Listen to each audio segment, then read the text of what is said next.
Magandang araw, Malacanang Press Corps. Pangakong walang guro ang magreretiro bilang Teacher 1, patuloy na pinapatupad ni Pangulong Marcos Jr. Sa kanyang ikatlong State of the Nation Address o SONA noong 2024, binigyan diin ng Pangulo na dapat itaguyod at patatagin ang mga guro upang isulong ang dekalidad na edukasyon sa bansa. Kaninang umaga, personal na natunghayan ni Pangulong Ferdinand R. Marcos Jr. ang mass oath-taking ceremony para sa mga na-promote na guro at school heads sa ilalim ng Expanded Career Progression o ECP para sa Bulacan at Pampanga Cluster. Pinangunahan ni Department of Education Secretary Sally Angara ang oath-taking ceremony sa ginanap sa Bulacan. Nauna nang nagsagawa ng mass oath-taking ang DepEd para sa mga guro sa Ilocos Norte at National Capital Region. Sa kanyang talumpati, binigyang halaga ni Pangulong Marcos Jr. ang walang katumbas na dedikasyon ng mga guro sa paghubog ng mga kabataan at sa pagsilbi sa bayan.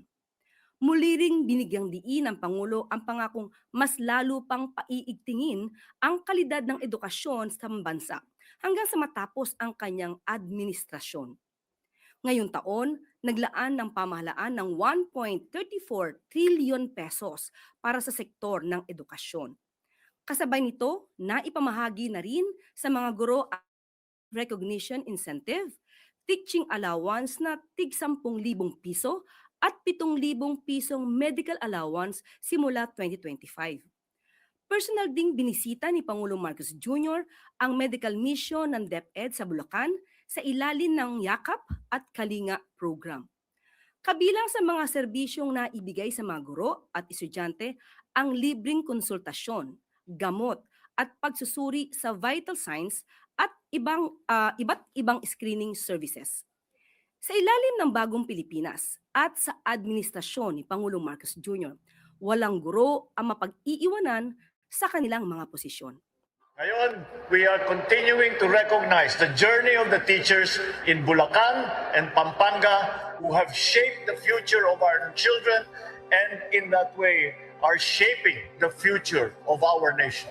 So today, as you take your oath, you reaffirm the belief that every Filipino child deserves a fair shot at a brighter tomorrow.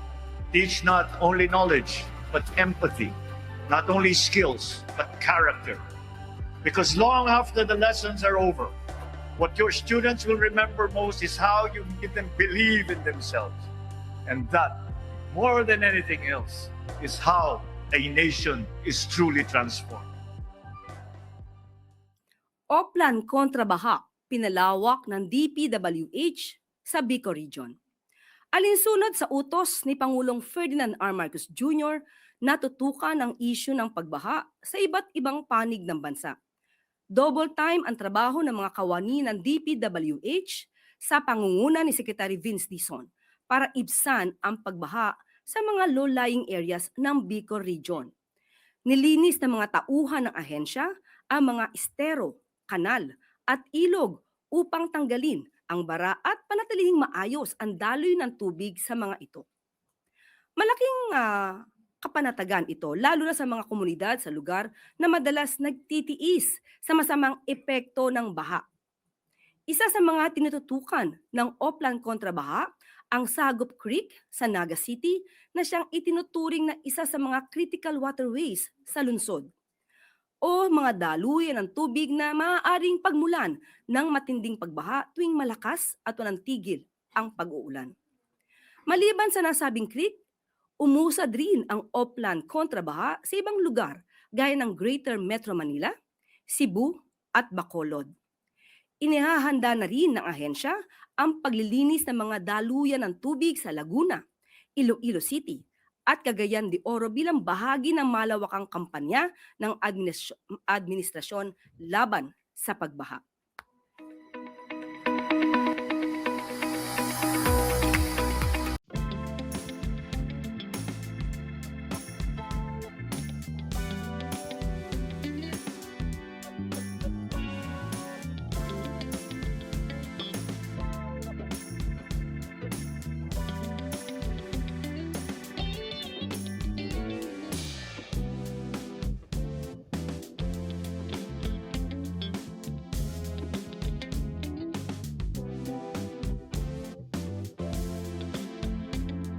maaari na po akong tumanggap ng inyong mga katanungan. Unang tanong mula kay Mads Moratillo, Net25. Hi, ma'am. Reaction lang po ma'am ng Palace doon sa sinusulong ni Senator Robin Padilla na Sara and Amy tandem for 2028 given na Senator Amy is a sister po ni President. Thank you. Sila din po ang dating tinawag na Team Itim. So ngayon po wala pong maaaring tugon at hindi pa po tumutugon o nagre-react ang Pangulo patungkol po dyan. Sunod na tanong mula kay Christian Bascones, PRTV.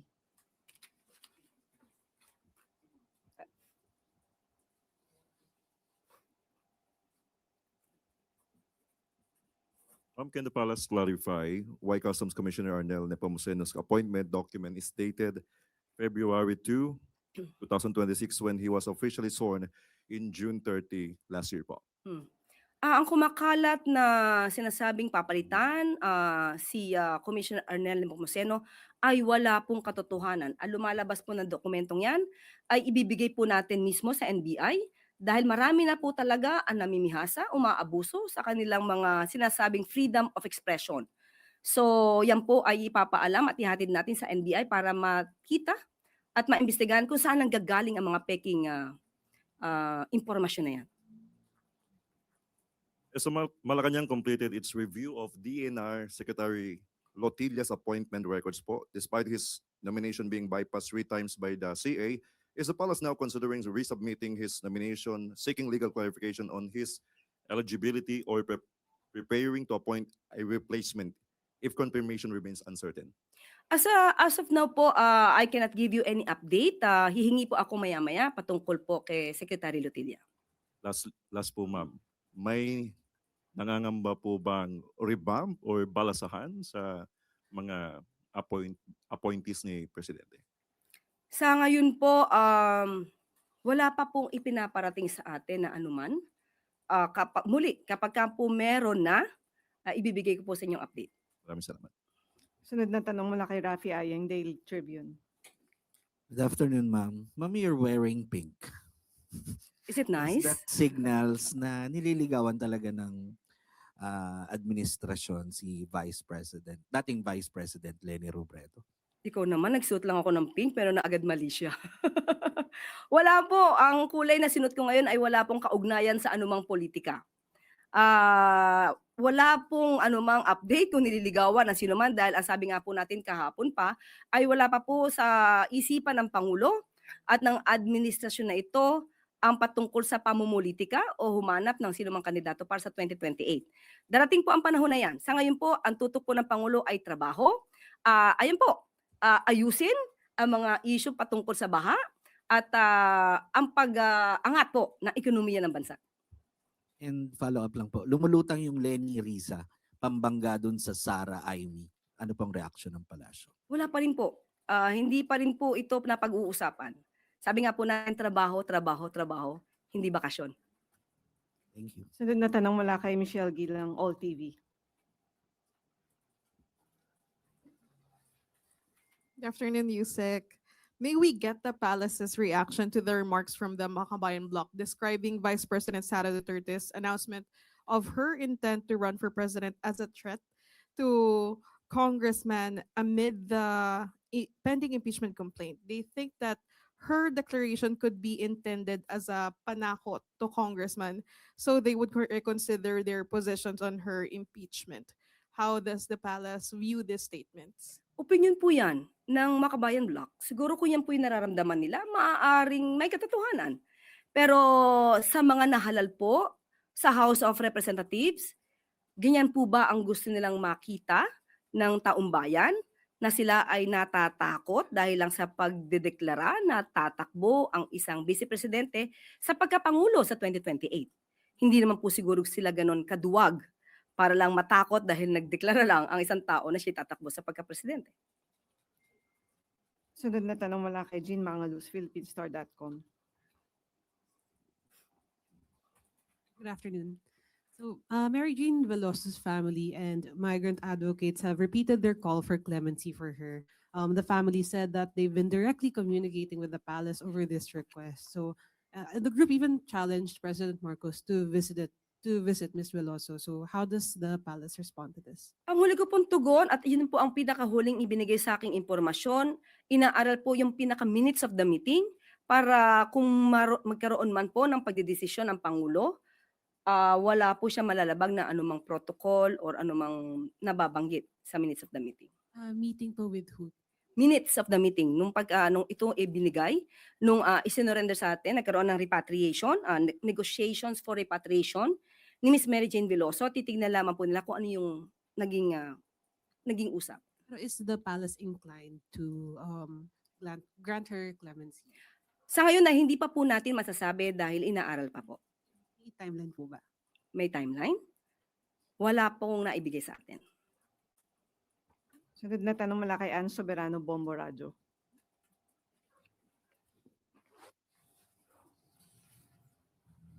Yusek, good afternoon po. Isinusulong po ni Majority Leader Sandro Marcos ang panukalang libreng kuryente para sa mga pamilyang mababa ang konsumo. Ano po ang reaksyon ng mga Malacanang dito? Sakaling maipatupad ito, sino po talaga ang sasagot sa gastos? Ang gobyerno ba o may posibilidad na maipasa ito sa ibang consumers?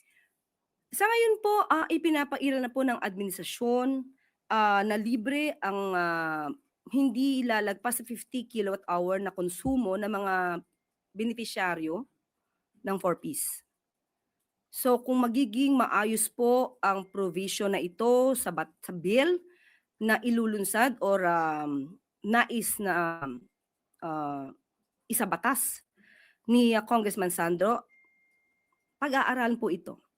Pero maganda po ito para sa ating mga kababayan. Magiging maganda po ang epekto nito at hindi sila masyado mahirapan kung ang konsumo nila ay maliit at makaka-encourage to na wag masyado mag-aksaya ng elektrisidad o ng konsumo ng kuryente. Pero ito po'y aaralin. So hindi pa po natin masasabi kung papabor o hindi dahil kailangan pong maaral ang mga provisions na to. Salamat, Yusek. Sunod na tanong mula kay Katrina Domingo, ABS-CBN. Undersecretary, in former President Rodrigo Duterte's latest request to the International Criminal Court, sinabi niya po na i-waive niya yung right niya to appear before the pre-trial chamber because wala daw pong jurisdiction sa kanya. And in that particular filing, he also mentioned na it was the office of the president who allegedly funded the private jet that took him to The Hague. He insists na he was kidnapped from the Philippines.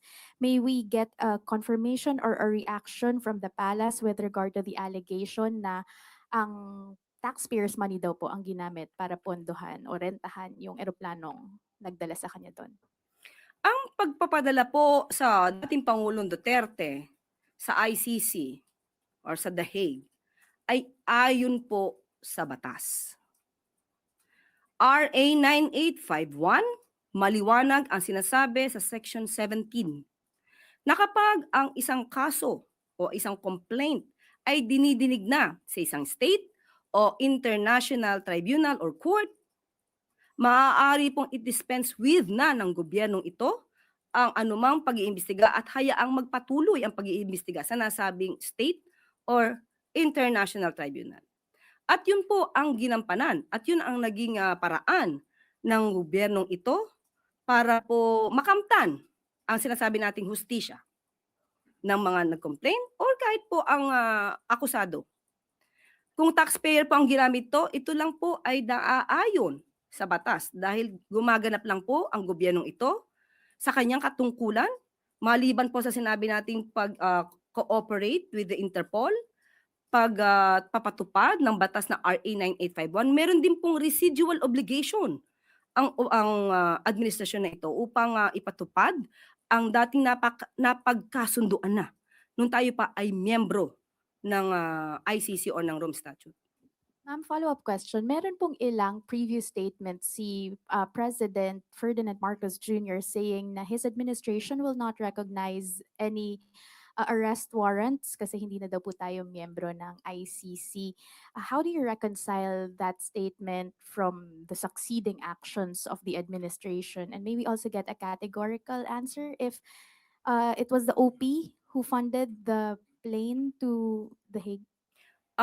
Pakibigyan niyo po sa akin yung konteksto na sinabi ng Pangulo na hindi niya i-recognize ang warrant of arrest na i-issue. Yes, ma'am. I will give you the link of the video later. I think he was asked during a media press briefing several years ago, even before this erupted, when the unit team was still together. He made that statement. Sa aking pagkakaalam at aking intindi sa sinabi ng Pangulo sa mga previous statements niya, hindi niya kinikilala ang jurisdiction ng ICC. Maliban lang kung mayroong ibang legal options or rather legal study on this. Yun ang aking huling natandaan. So ngayon, kung meron ngang batas, sinabi natin pinapairal na RA 9851 at yung ating obligasyon sa Interpol, hindi man natin kinikilala na may jurisdiction ay ICC ngayon. Sa ngayon. Pero ang ICC ay nagkaroon ng jurisdiction sa mga aksyon na naganap nung tayo pa ay miyembro. At hindi po natin pwedeng iwasan yon dahil meron pong residual obligation ang administrasyon na ito. Last from my end, may ballpark figure as to how much we spent for that particular flight? Wala po akong detalye sa ngayon. Thank you po. Sunod na tanong mula kay Ivan Mayorina, GMA7. Yusek, sinasabi po ng Pangulo, of course, that he doesn't want to talk about the elections as of yet at gusto niya magtrabaho.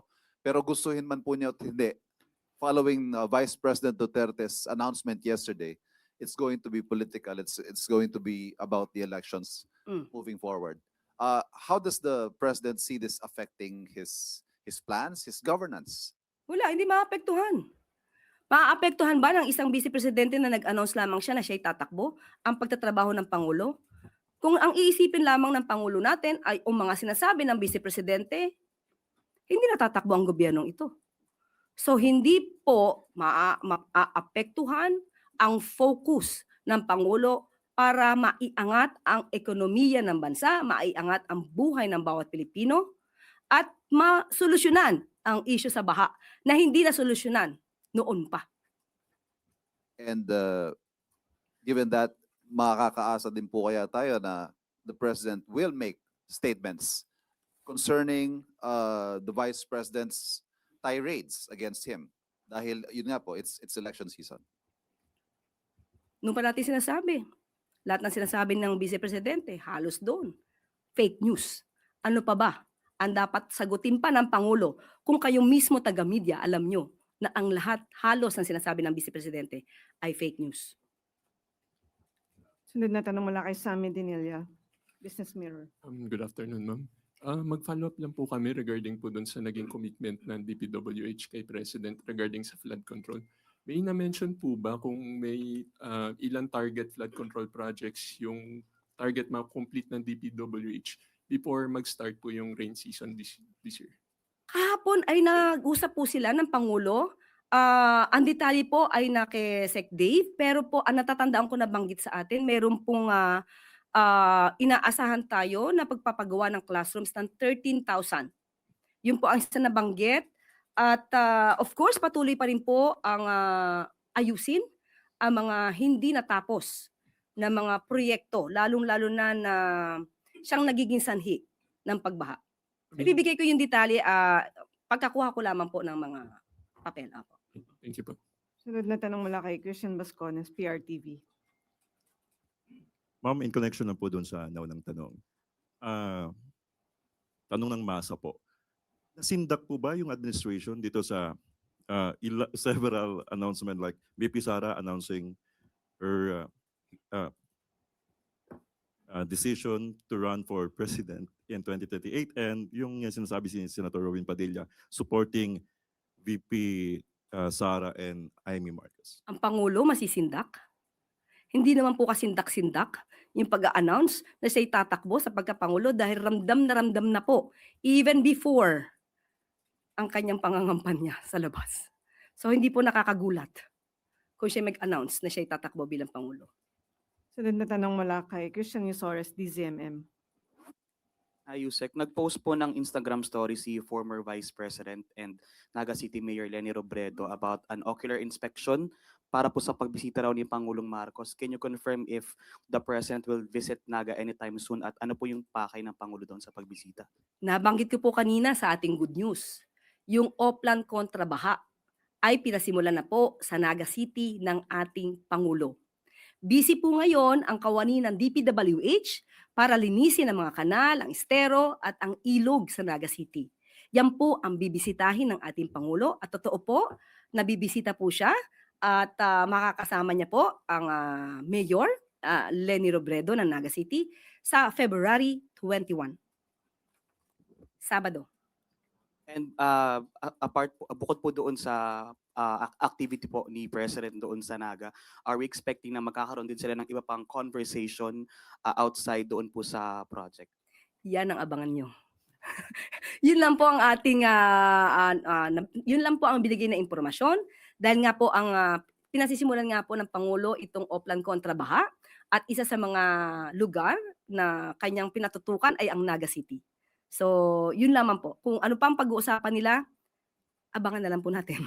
Ma'am, one last po. Possible po kayo na mapag-usapan ang possible alliance or plans for 2028 elections because some analysts are floating the name of former VP Leni as a strong candidate against Vice President Sara in the 2028 elections. Wala po kasi talaga na pag-uusapan tungkol sa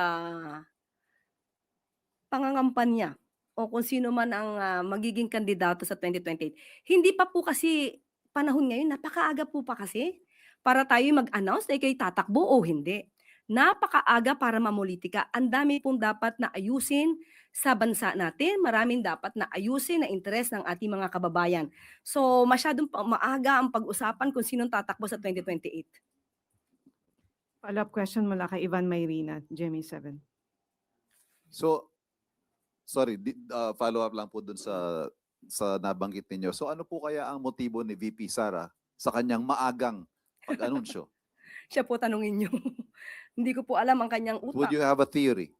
Theory. Hypothetical. Sa kanya na lang po niyo. Kung ano man ang kanyang masamang motibo, ang kanyang magandang motibo dito, hindi ko po masasabi. Okay. On to my question, ma'am. Magkakaroon po ba ng pagbabago sa liderato ng NBI? Yes. Sino po ang itatalaga? Attorney Melvin Matibag. May we know why? Ang rason ay hindi po na ipukol sa atin. Yan lamang po ang aking maibibigay sa ngayon. Has he taken his oath at meron po kayang specific instructions ng Pangulo sa kanyang pagtalaga kay Attorney Melvin Matibag sa NBI? Kapag nabigay na po sa akin ng detalye, ibibigay ko rin po sa inyo. So effective when, ma'am? Yan pa lang po ang ibinigay sa atin. Magkakaroon po ng bagong NBI director sa katuohan po ni Attorney Melvin Matibag. Tanong mula kay Ace Romero, Salamat po. Philippine Star. Confirm lang po namin, ito po yung kaalyado ni dating Pangulong Rodrigo Duterte sa PDP laban. Sa aking pagkakaalam, What does this say about the decision of the President or his interactions with other stakeholders in politics? muli, yan lamang po ang ipinabuot sa atin. Kung ano ang dahilan, ibibigay ko po sa inyo kapag ka naibigay niya po sa akin. Follow-up question mula kay Maricel Halili, TV5. Yusek, but at least can you give us the reason why the president chose to appoint Attorney Melvin Matibag, who used to be part of the Duterte administration? Yan lamang po ang ibinigay sa akin impormasyon. Hindi po pa naibigay sa akin ang rason. So kapag ibinigay na po sa atin, una-una prerogative naman po. Una-una man po prerogative po ng Pangulo. Una-una, masasabi natin bakit niya in-appoint or i-appoint. Nandun po yung tiwala. Nakitaan po niya ang si Attorney Melvin Matibag ng maaaring pagtiwalaan. Maaaring magtrabaho para sa gobyerno. Pero kung ano yung pinaka-reason, hindi pa po nasasabi sa akin in details. Kapag ka po naibigay na sa akin, ipapasa ko po agad sa inyo. Wala nang tanong mula sa MP. Balik sa iyo, Yusek Claire. PNP SAF nagkamit ng 14th place sa ginanap na UAE SWAT Challenge 2026. Malaking karangalan ang inuwi ng mga mahuhusay na miyembro ng PNP Special Action Force sa katatapos lamang na SWAT Challenge na idinaos sa United Arab Emirates nito lamang Pebrero. Nasungkit ng ating mga tropa sa pamumuno ni Police Major General Mark Pespes ang ika-14 na pwesto matapos ng ang umaatikabong paligsahan sa pagitan ng 109 na bansang kalahok. Kabilang sa koponan ng Pilipinas, sina Police Master Sergeant Rickson Sanggut, Police Corporal Bruce Lee Balauas, Police Corporal Silvestre Bangigi, Police Corporal Alexis Bismonte, Police Corporal Jerome Gakayen, Patrolman Randall Tupac, Patrolman Kevin Quezon, at ang kanilang team leader na si Police Captain Allen Daw Ines. Naging instrumental naman sa tagumpay ng ating kuponan sina Police Senior Master Sergeant Jonathan Rex Acad bilang team coach at si Police Lieutenant Colonel Ray Balcueva bilang head delegate NOIC. Nalagpasan ng PNP SAF ang 5 events na may overall time na 14 minutes and 14 seconds at siyang naglagay sa kanila sa 14th place sa paligsahan. Maraming salamat po sa inyong inuwing karangalan sa bansa. Saludo po kami sa inyong dedikasyon, husay at galing sa trabaho. Mabuhay po kayo.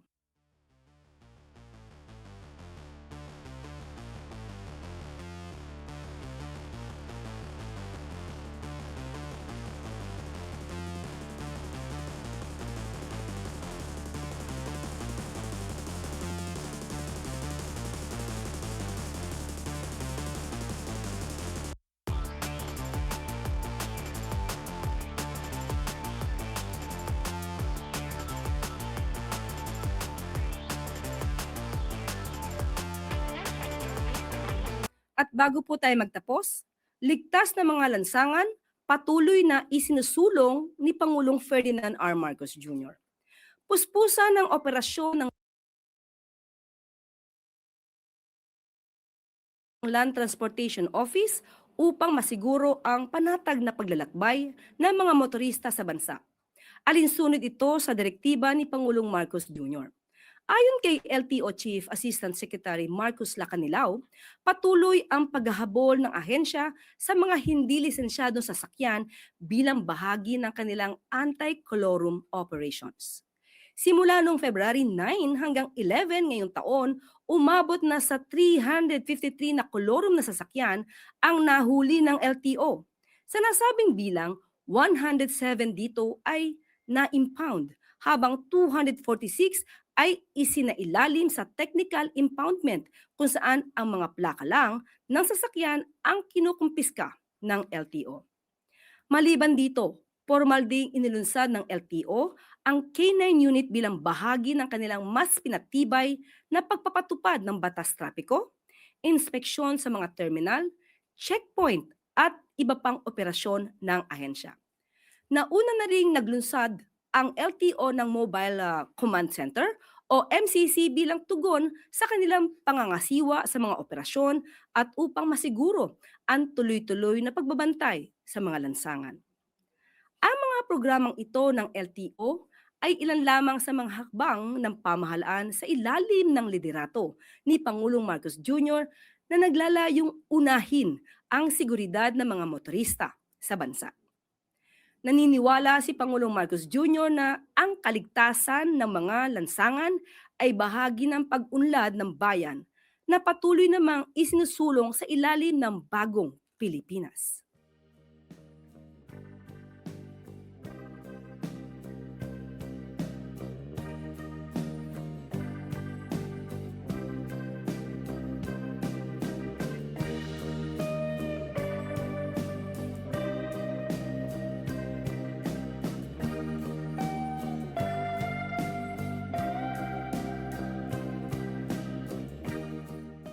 Sa mga nakikita nating pagtatrabaho ng mga ahensya ng gobyerno at ang pagpapatupad sa mga programa ng Pangulo, huwag po tayong manatiling bulag sa katotohanan. At dito na po nagtatapos ang ating press briefing. Magandang araw para sa bagong Pilipinas.